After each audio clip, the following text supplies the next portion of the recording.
మన టాలీవుడ్ లో multi starrer trend కి ఆచం పోసిన చిత్రం సీతమ్మ వాకిట్లో సిరిమల్లి చెట్టు. శ్రీకాంత్ అడ్డాల దర్శకత్వంలో మహేష్ బాబు, వెంకటేష్ కాంబినేషన్ లో 2013వ సంవత్సరంలో విడుదలైన ఈ చిత్రం కమర్షియల్ గా సూపర్ హిట్ అవడమే కాదు, మంచి క్లాసిక్ చిత్రంగా విమర్శకుల ప్రశంసలను అందుకుంది. ఈ సినిమాని చూస్తున్నంతసేపు మనకు మన ఇంటి కుటుంబ సంబంధాలే గుర్తుకొస్తాయి.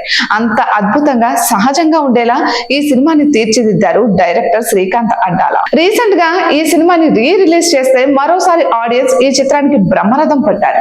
దాదాపుగా 5,30,00,000 రూపాయల పైగా గ్రాస్ వసూళ్లను రాబట్టి కొత్త సినిమాలను సైతం డామినేట్ చేసింది ఈ చిత్రం. ఇదంతా పక్కన పెడితే ఈ సినిమాకు సంబంధించిన లేటెస్ట్ అప్డేట్ ఇప్పుడు సోషల్ మీడియాలో బాగా వైరల్ అయింది. ఆ చిత్ర దర్శకుడు శ్రీకాంత్ అడ్డాల ఇటీవల జరిగిన ఒక ఇంటర్వ్యూలో మాట్లాడుతూ ఈ సినిమాకు సీక్వెల్ ని కూడా ప్లాన్ చేస్తున్నామని, కానీ ఇందులో హీరోలుగా మహేష్ బాబు, వెంకటేష్ ఉండరని చెప్పుకొచ్చారు.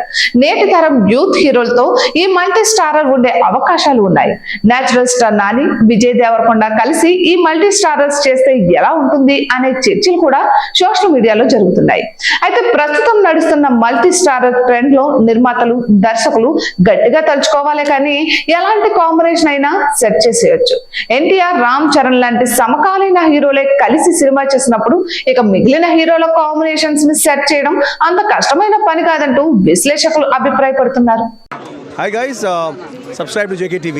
Subscribe to JKTV. Please subscribe to JKTV. Subscribe to JKTV. Hi, Andarki Namaskaram. Please subscribe JKTV. Andarki Namaskaram. Please like, share and subscribe JKTV.